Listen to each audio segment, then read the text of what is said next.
Zach Orr scheduled to interview with the Green Bay Packers for their open defensive coordinator position. Brandon Staley is interviewed for it. Christian Parker is going to or has been asked for. Aiden Dirty has been asked for. Denard Wilson. Now Zach Orr. The Packers have an opening at defensive coordinator, and I think you can do a lot worse than Mr. Zach Orr. And I think Chris Orr, Zach's brother and co-host of Rutledge and Orr Hamilton, presented by Coors Light, agrees. We are presented by Coors Light. The mountains are blue. You know what to do. And that smash of Coors Light. Like Zach about to smash this interview, man. Absolutely. And that's why I want to start today is with this interview opportunity, and not just with Zach Orr, but with Denard Wilson as well. And what this defense, we can even talk about the Brandon Staley defense as well, but what this style of defense, how it's different than the Packers defense. 844-770-3776. We are going to open up the phone lines if you have questions for Chris Orr about this Ravens defense, because if you were just taking bets on this, two coordinators brought in from the same defensive scheme makes you think that there's more than a decent shot that one of these guys could get hired with the Green Bay Packers. So, Chris, I want to start with this part of it. Tell us, obviously, you can leave out some details if you want, but tell us about Zach and his resume, like where he played, how his time in the NFL, what he's been doing, and he's been working towards this for a while. Yeah, he has, man. I'm extremely proud of my dog, man. It's so dope. I remember the day that he was forced to retire, and we all thought that he was playing. We all thought he was joking around, man, and he just kept telling us that, there's always a plan for our life. Everybody's steps are ordained, and it's dope to see it all come to fruition. So, Zach, all of us went to the Soto U. If you don't know about it, if you haven't heard about it, you should Google it, man. Down at DeSoto, Texas, powerhouse down there in Texas high school football. He played at the University of North Texas from 2010 to 2013. Was an All-American. At the time, I think he had the record for most career tackles there. I think it's been broken now. I think. Inducted into the Hall of Fame there. Inducted to the DeSoto Hall of Fame. Went undrafted to the Baltimore Ravens in 2014. Made the team. Special teams his first year. His second year got an increased role on defense. In his third year, he earned a starting job. Became a second-team All-Pro. Broke his shoulder the second to last week of the season. Got a CAT scan, and that's where they found out that he was actually born with a condition where some of the vertebrae in his neck didn't form all the way. So it wasn't like he hurt his neck. They just found this out when they were looking at his shoulder. So it was unfortunate, but it was a blessing in disguise because it was a big threat. And he was forced to retire mainly because nobody would clear that. Nobody wants to see that on the field or anything like that. So he took a half a year off and started coaching there. Ozzie Newsome. This is why I have such a love and respect for the Ravens organization, just by how they took care of him. It's rare to find that. Ozzie Newsome set him on a path of, hey, you can either work in front office or coaching. We'll put you in both and see what you want to do. He took the coaching route and has been coaching there ever since. He went to Jacksonville. He was on Urban Meyer's staff in Jacksonville in 2021 and then came back to Baltimore. He's been there ever since. Came back as the inside linebackers coach. And so he is obviously a rising star, and this Ravens defense is a defense that's getting people hired and interviewed. So on that note, and it's worth watching for Packer fans, Mike Macdonald, the defensive coordinator for the Ravens, is interviewing for the head coaching job at Seattle, which means Zach could definitely be in line to be the defensive coordinator with Baltimore if Mike Macdonald is hired. So that's something to watch if you are a Packers fan. And if you want Zach Orr here, then you want Mike Macdonald not to get that job because otherwise, being a D coordinator with Baltimore, obviously who knows what he would pick, but the idea that it would be easier to stay home and just get promoted up. So that could affect a lot of different things for the Packers. So one thing to keep an eye on there, 844-770-3776. But let's talk about, because there's two candidates, Denard Wilson and Zach Orr from the Ravens. So let's talk about this Ravens defense. First, tell me about the Packers defense and the way that Joe Barry runs it And his tree is different because he started with Rod Marinelli, and Rod Marinelli is his father-in-law, so that might have had something to do with it. But Joe Barry is of a different tree as far as where he came up and how he wants to coach and how he plays defense. And it is, I want to say, I guess you tell me a little bit how it's different, and then we can talk more about it. Yeah, so just from watching the Packers, it's a bend but don't break defense. He really wants his front to just eat and put the numbers in coverage, allow you to get your checkdowns. We don't care about the yards that we give up. A lot like San Francisco's defense. We don't care about the yards we give up. We just don't want to give up the points. We don't want you to get a touchdown. If you're kicking field goals and our offense is scoring touchdowns, then we're going to win the game no matter what. And that's always the goal on defense, is to just keep them from scoring more than your offense. So that was Joe Barry's mindset. I think that's a little bit of Brandon Staley's mindset as well. It's a bend but don't break defense. But also a little bit, and it does have roots, I would say, at least at some level in the cover two, because he was with Tampa, and then he spent a lot of time with Tampa, a little bit with San Diego, a little bit with the Commanders, and then the Rams, which would be more under Staley's type of defense. So that kind of explains a little bit, because the cover two is also more of, we're going to kind of shell you, bend, don't break, and let's not get too exotic, and let's just have our players make plays and keep you out of the end zone. Yep, exactly. It's like so the difference is, like, I'm not drawing up anything to necessarily like attack your offense. I'm more so saying that this is what we do, well, and try to score. It's kind of like for you college football fans, it's kind of like Iowa. Like, Iowa doesn't do anything crazy exotic. They do what they do. They line up and they play their defense, and it's hard to move the ball on them. And that's the goal of that style of defense as well. Now, on the flip side, what Baltimore does, I would liken it to a lot of actually what we used to do here with Coach Leonard and under Coach Aranda. And that makes sense, because Leonard had obviously played a little bit under the Baltimore.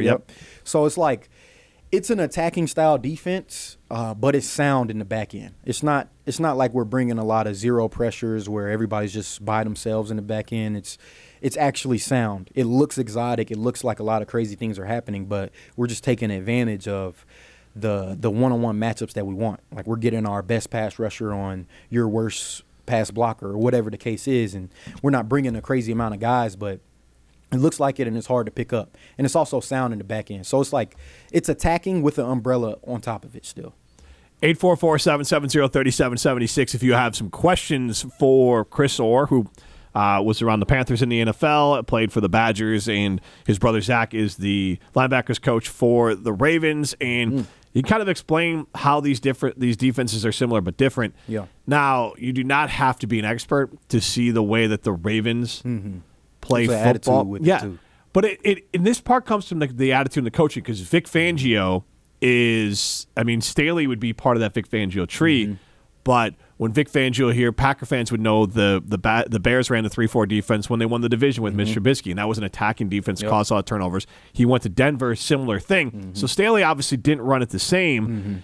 Sean Desai was also of that tree, and he doesn't seem to be as attacking. So it doesn't necessarily, fall a little bit under the coach and their actual mentality. So how much does that Ravens style or mentality affect how this is called as well? Yeah, for sure. I think the mentality that's exactly what it is. I think you hit the nail on the head. And, man, I just know, in the Orr household, that's how it's always been. So, we believe in playing football one way. There's only one way to play this game that's fast and physical, from the snap to the whistle, man. It's going to be an attacking style defense, but it's going to be sound. You're not going to have a lot of holes, and at the same time, if you have the guys that can do it, if they play with the right attitude and the right swagger, you'd rather not have the numbers in the box. That's what everybody wants to do. I think that's still what Coach Barry tried to do as well. It's like, hey, I'm going to teach my guys that, you can go and splatter this old lineman and tear off and go make the play. So that's a part of it too. There's a mindset along with it. Like, everything isn't going to be peaches and creams. A lot of it is guys going above the X's and O's and making it happen. But I think the mindset is a big thing, because even if you played that bend but don't break style of defense, but your mindset was when the ball's in the air, it's ours, then guys will be playing a different way. I think that's what Denver did this year. When they created all those turnovers, they're not bringing a lot of pressure either. They play that same style of defense, the cover two behind it, a lot of bend but don't break. But their mindset changed. Their mindset was we have to go get the ball. So mindset is a big thing, and I think like former players can bring that for sure. I'm a firm believer that the way you play football will tell me a lot about who you are as a person. The way you play will tell me a lot. It'll tell me if you're scared. Do you play with no fear? Are you always in the right spot? That's half the battle. So with that, and we're Chris Orr, this is Rutledge and Orr Hamilton, presented by Coors Light. We're live from the Everlight Solar Studio. We're kind of talking a little more inside ball than normal, just for the idea that Chris has insight into these defenses, and his brother is a candidate for the Packers defensive coordinator job. The defensive coordinator has an input with, in this case, Goody, or he should, of the type of player mentality that they want. We've heard Badgers talk about it: smart, tough, dependable. Other teams have their own, like the hits principle, or defenses have, especially if you're a defensive-minded head coach, but teams have a mentality. For sure. And defensive coordinators are going to bring a mentality. And what is the Ravens, I guess, go deeper into what the Ravens mentality is. I think the Ravens mentality is simple. It sounds simple, but it's hard in practice. It's effort, number one. It needs to be you need to this is the way that I'll tell you this. This is some advice my brother gave me when I was going into camp with the Panthers. He said that you need to show that you're willing to die out there, meaning that you will run yourself to the point of exhaustion. I'll run myself to the point of exhaustion. I will never give up on the play, even if it's a fade, even if you throw a go ball and I'm by the quarterback, I'm turning and running. That's one. Two, physicality. You're trying to separate the man from the ball on every single play. Like there's no excuse not to do that. And three, get the ball. I think that's simple. I think that's what defense is all about. It's hard to do in practice, and I think a lot of guys, you have to have that conversation with yourself in your head, and that's where you find out. That's where the mentality and the vetting of players that you get into your team, into your organization becomes important, because some guys just aren't made up that way. Some guys aren't made up that way. Usually on the defensive side, it's like that. We like to say there's usually this term that you got to have a few screws loose. You got to be half crazy to come play defense, and I know that's what Zach will be looking for in his players. He wants somebody that's toting that line. I think that there's guys on the Packers defense that do that. I think Quay Walker, for example, is one of those guys. Like I was explaining before, I don't know if it was on air or off air to Prime, and I was talking about how the mentality that you have to have out there is it's us versus the world, even if it's home, even if it's a home game. And I know he had those incidents where like he got bumped and, he's bumping people back, and that's the mentality that you actually want out there. Now you want to be able to control aggression, but that's the mentality that you're looking for. So Zach, I know he's going to be vetting those players. I know that's what he's looking for. And then what about positions in this 3-4 defense that, what are some key ones that you need to have? That leader is someone that is obviously very talented, but also can kind of control and be a leader in this defense. Obviously, you think of the Ravens, you think of Ray Lewis, and you think of different defenses. And again, I think that's one of the things. I'm not saying the Packers lack leadership, but Willie talked about this. Jair Alexander, who just walked out and did his own thing as a captain in Carolina, and then Devondre Campbell, who was on social media complaining that people were not appreciative enough of him going out and playing hurt. And so these guys were not necessarily – you don't see a lot of Raven players doing that. So you could almost see that if you bring in someone from the Denard Wilson or Zach Orr, you could see some Ravens come. Yeah, you could. Free agents, yeah. That's usually what happens, though. Usually when there's movement, usually if there's a free agent out there that – already is accustomed to your scheme, accustomed to your mindset. Usually those guys travel with you. That's the reason why, like, Coach Leonard bounced around with Rex Ryan. Yeah. Like, he was his guy. That was one of his guys. He was a leader. He was a guy that understood the mentality that I want in this defense, and he knows the inside and out. So I think you look for somebody that understands your scheme, somebody that's smart enough that could help everybody else out, that could be a coach out there on the field. I think that's vital. I don't think where they are on the field necessarily matters. I think you do need a monster in the middle at your nose guard position. You need that. You need some powerful edges because they have to set the edge in the run game and as well as get to the quarterback. I think those are vital, and you have to have corners who aren't scared to be out there by themselves. You got to have corners that want to be up in receivers' faces, guys that want to challenge these receivers and challenge these routes. That's what's needed. So usually it's exactly what you want on a defense. Like if you're a defensive guy, it's exactly what you look for.